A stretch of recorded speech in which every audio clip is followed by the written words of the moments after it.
Olá pessoal, tudo bem? Hoje nós vamos falar sobre o tema autismo. E para conversar com a gente, a doutora Dariane Canedo. Tudo bem, doutora? Tudo bem, Manu? Que é assunto mais em voga atualmente do que autismo. Eu estava lendo uma reportagem e ela comentava que de 2018 para 2021 tivemos aí um aumento de mais de 280%. É muita coisa, né? É bastante. E a gente tem visto cada vez mais estatísticas gritantes sobre o aumento do número de crianças com diagnóstico de autismo. Pois é. Então vamos aproveitar então esse espaço que a gente tem aqui, o dia de hoje, e vamos falar um pouquinho sobre esse diagnóstico desse autismo nessa criança pequena. Existe possibilidade da gente diagnosticar o autismo, por exemplo, numa criança menor de 1 ano? Nenhum bebê, por exemplo? Sim, Manu, inclusive eu adoro essa pergunta, porque muitos pediatras tendem a falar para as mães que, mãezinha, espera, vamos esperar fazer 3 anos para a gente poder dar o diagnóstico. E isso é um grande problema, porque a criança ela não nasce com o sistema nervoso central dela pronto.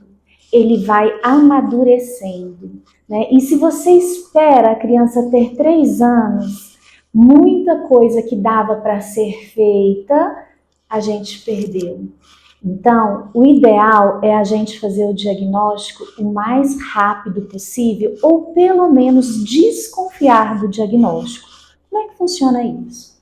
Existem alguns sinais em que as crianças menores de 1 ano apresentam que pode ser um sinal de autismo. Então é possível. Eu ia te perguntar isso, quais seriam esses sinais? Porque a gente, enquanto mãe, de uma certa forma, a gente consegue perceber e observar que talvez algumas características não sejam, não. Algumas características elas são um pouco diferentes de algumas crianças, porque na maioria das vezes a gente engravida e tem uma amiga que engravidou junto, a gente começa a entrar num outro círculo com crianças daquela mesma faixa etária, então automaticamente a gente faz percepções que às vezes geram uma pulga, né, ali atrás da orelha. Então, assim, quais seriam esses sinais, doutora? E falar na pulga atrás da orelha, intuição de mãe. Intuição de mãe. Intuição de mãe. Eu sou uma profissional que eu dou moral para intuição de mãe. Porque tem mães que quando eu chego e falo, mãe, você tem razão no final de tudo, elas choram na sensação de estou descansada. Por quê? Porque agora eu posso fazer algo pelo meu filho. Uhum. Então, eu concordo com essa pulga atrás da orelha, né? Antes da gente entender como que uma criança com autismo se desenvolve, é melhor a gente entender como que uma criança típica, ou seja, uma criança que não tem autismo se desenvolve, né? Então, por volta ali dos 5, 6 meses de idade, é normal a criança já tentar imitar. Ela já tenta imitar o adulto, ela tenta imitar os pais. Então, se você sorri, a criança sorri.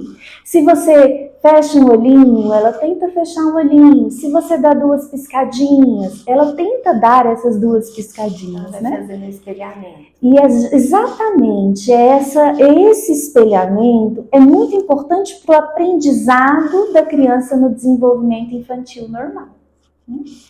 Criança que é autista, que já tem sinais de TEA, ela não é que ela não faça, mas ela faz isso em menor quantidade, em menor proporção das vezes, né? Então, às vezes você fala, mãezinha, ela faz? Aí a mãe faz, mas na hora que você vai comparar ela com outra criança, ela faz menos. Então, a mímica, esse espelhamento, esse imitar o adulto é em menor quantidade, né? Que tem muito a ver com o traço do autismo que está muito relacionado a essa comunicação. E quando a gente fala desse olhar para o adulto e desse espelhamento, a gente está falando de uma comunicação não verbal também, né? Exatamente. Então, a criança, ela vai se desenvolvendo no normal dela em comunicação verbal, ou seja, falar, e comunicação não verbal, que é se comunicar com o olhar, se comunicar com o sorriso. Então, é muito importante a gente entender qual é a diferença entre comunicação verbal, falar, e comunicação não verbal, que é a comunicação através dos gestos e da face. Enfim, com 6 meses, uma criança normal, ou seja, uma criança típica, ela já tende a balbuciar. E além dela balbuciar, ela tende a compartilhar o balbucio com o adulto, né? Então, se você ouve a criança assim, dá, aí o que a gente que é adulto tende a fazer? Repetir. Dá, aí ela gosta, né? Então ela gosta, E ela vira uma olha. brincadeira aqui. E aqui, exatamente. Então aí a criança gosta, aí ela faz de novo, e aí ela faz de novo. Aí na hora que você muda o som, ela tenta mudar o som. Tê, né? Então, a gente fica bobado, babando. Normal. E a criança também gosta muito desse contato. A criança que tem sinais de TEA, ela também pode balbuciar, ela pode chegar a estar balbuciando. Então, por volta dos 6 meses, sim, só que numa menor quantidade de balbucios e muito mais que isso, numa interação muito menor. Ela balbucia e nem sempre, quando o adulto repete, ela repete de novo. Você lembra que eu falei assim? Aí a criança faz dá. O adulto chega e fala assim, dá. Aí ela gosta? Uhum. Aí a criança autista, ela não tem esse gostar. Então ela não, é meio que fica indiferente, entendeu? Então é um grande sinal. Quer dizer que ela não vai compartilhar aquela comunicação? Não, não é isso. Mas essa interação é de menor intensidade. É diferente. É diferente. Quando você fala dessa questão desse olhar, né, e dessa empolgação, né, dessa interação, eu particularmente já ouvi falar que até as crianças com o diagnóstico do autismo, quando elas estão no processo de amamentação, é perceptível para essa mãe, Sim. porque não há essa interação olhar com olhar. Isso é fato, então. Você já amamentou? Porque assim, eu tive o prazer de amamentar muito pouquinho, né?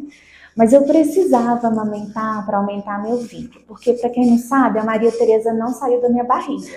Mas eu estimulei a amamentação. Gente, aquele vínculo é muito gostoso. Por quê? Na hora que você pega o bebê, Sim. E que ele começa a passar o pezinho aqui em você, a passar o pezinho aqui, a olhar no seu olho e procurar a mãozinha, segurar. Foi um mês doloroso, porque eu não tinha... Dói. Né? E numa situação normal, dói. Na minha dói muito mais, porque eu tinha leite, mas eu não tinha uma mama preparada, né? Então foi doloroso? Foi, mas foi muito gostoso. Por quê? Porque houve comunicação, né? E aí, essa comunicação bebê e mamãe, na criança autista, ela é em menor intensidade também. A criança, ela até olha para a mãe, mas ela tende a fugir o olhar muito rápido, né? E as mães que têm mais de um filho, elas percebem melhor do que aquelas mães que só têm o filho com sinais de TEA, né? Porque elas comparam. Então, aquela mãe que já tem um filho único e ele já tem sinal de TEA, ela não sabe muito bem comparar. Mas essa comunicação, ela gera na gente uma empatia, algo gostoso. E a criança, ela também mostra que está contagiada com aquilo. Exatamente. Existe a contrarreferência por parte da criança. Então, eu acho que quando a gente fala desse sintoma do autismo para essa criança menor de 1 ano, a gente vai basear muito nessa questão dessa comunicação não verbal, né? Isso. E nesse início de fala. Isso. E também tem uma coisa que é importante, que são os movimentos repetitivos. Toda criança do desenvolvimento infantil adequado, ela gosta de movimentos repetitivos. Ela fica ali, ó, brincando com os dedinhos, né? Então, ela gosta desses movimentos repetitivos. No entanto, ela não troca o movimento, a criança adequada, o movimento repetitivo pela interação social. A criança que tem sinais de TEA, ela tende a gostar mais do movimento repetido do que a mãe chamando o nome dela. Entendeu? Então ela fica ali como a outra, horas e horas vendo os dedinhos, se repetindo. A mãe chama, não é tão interessante quanto o movimento repetido. Então, até no conceito de autismo, o movimento repetido, ele está ali, presente no conceito, né? A criança precisa ter um gosto especial por movimentos repetitivos. E as luzes, importantes, as luzes chamam mais a atenção da criança autista do que a interação social. Né? Então, também pode ser um sinal. Doutora Dariane, no autismo, a gente sabe que existe também uma sensibilidade em relação à audição, né? Nessa criança menor de 1 ano, nesse bebê, isso já é apresentável? Isso já é uma característica? Ela tende a ser um pouco mais sensível, mas para a gente medir fica mais impalpável, né? Porque todas as crianças já tendem a não gostar muito de barulhos muito altos, né? No entanto, alguns barulhos repetidos as crianças já gostam, porque lembram que é o barulho branco, do útero, né? O barulho branco. É o ruído branco. Ruído branco. Então, fica um pouco mais impalpável, né? Mas pode ser que seja um sim. A partir de qual momento que eu, enquanto mãe dessa criança bebê, eu posso procurar um especialista? Porque foi o que a gente falou logo no início, né? Às vezes eu espero, eu passo pelo pediatra e o pediatra fala assim, não, espera, não é o momento. Mas se eu, às vezes, já sou mãe de uma segunda ou terceira viagem e eu já consegui fazer essa percepção, eu posso já procurar um especialista, mesmo ele sendo um bebezinho, mesmo ele ainda sem ter 1 ano, ou para fazer 1 ano, ou com 1 ano e pouquinho? Sim. Além de poder, deve. É muito... E qual é esse profissional? Eu acho que o grande impacto desse vídeo é essa pergunta. Acho que a minha função de profissional em esclarecer é essa pergunta. Porque mãe sempre é paranoica, né? O pai sempre olha e fala assim, mulher, isso é coisa da sua cabeça. Exatamente. Né? Você tá doido? Aí a mãe sempre é paranoica. Sim. Mas intuição de mãe, né? Então, sim, mas procura o profissional adequado, né? O especialista. Esse especialista é ou psiquiatra infantil ou o neuropediatra. São os 2 médicos que são capazes de dar esse diagnóstico. Nós hoje temos excelentes pediatras que vão encaminhar para o especialista. No entanto, infelizmente, ainda existe uma cultura do pediatra em dizer que, mãezinha, vamos esperar 3 anos. Né? Não existe. Nós não vamos esperar 3 anos. A gente precisa de tomar uma atitude hoje. E eu acho que é importante a gente falar isso, porque aí a gente entra já no assunto da estimulação precoce, que eu acho que é um assunto que a gente pode pensar para um outro vídeo, que aí a gente pode explorar um pouco mais essa necessidade desse diagnóstico aí já tão cedo e já tão assertivo. Exatamente. Só que assim, mãe, às vezes a mãe vai no profissional, no psiquiatra infantil ou no neuropediatra, e pensa que vai sair de lá com um diagnóstico, depois de tudo isso que eu falei. Meu filho encaixa nesses critérios, eu vou lá, ele vai sair com o diagnóstico, nós já vamos sair com o tratamento. Calma. A criança menor de 1 ano, ela tem sinais de autismo, mas geralmente ela não sai de lá com o diagnóstico. Mas ela sai de lá com uma interrogação, que é a hipótese diagnóstica de autismo. A hipótese diagnóstica de autismo, às vezes a mãe fica na angústia. Nossa, Ninguém dá o diagnóstico, só fica falando o que parece. Então é importante que a mãe não se angustie, porque a hipótese diagnóstica, ela é tão importante quanto o diagnóstico. Porque essa criança que sai de lá com essa hipótese, ela já sai direto para o tratamento de intervenção, que é a estimulação precoce, né? Então ela pode ser que quando ela faz essa estimulação precoce, faz 3 aninhos de idade, o médico fala, ai, nós fizemos a estimulação e graças a Deus ela não é autista, né? O desenvolvimento dela se igualou com o desenvolvimento de outras crianças.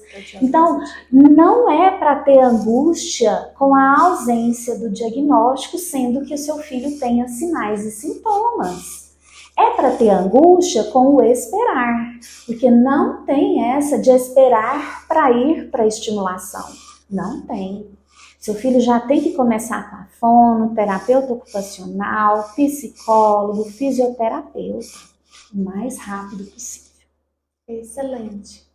Gente, a gente vai encerrar esse vídeo e eu acho que a gente ainda tem muita coisa para falar no próximo sobre estimulação precoce e também autismo. Então aproveita, né, doutora Doriane, curte aí o vídeo. Curte o vídeo, se inscreva no nosso canal, compartilhe, né? O tanto de casas e mães, né, que a gente tem, tantos grupos, né, às vezes é a igreja, é a escola, é o trabalho. Com certeza tem alguém aí que esse assunto vai valer a pena e vai ser importante para ela, tá bom? Muito obrigada. A gente Muito obrigada, Manu. A gente se vê por aí. Tchau, tchau. Tchau.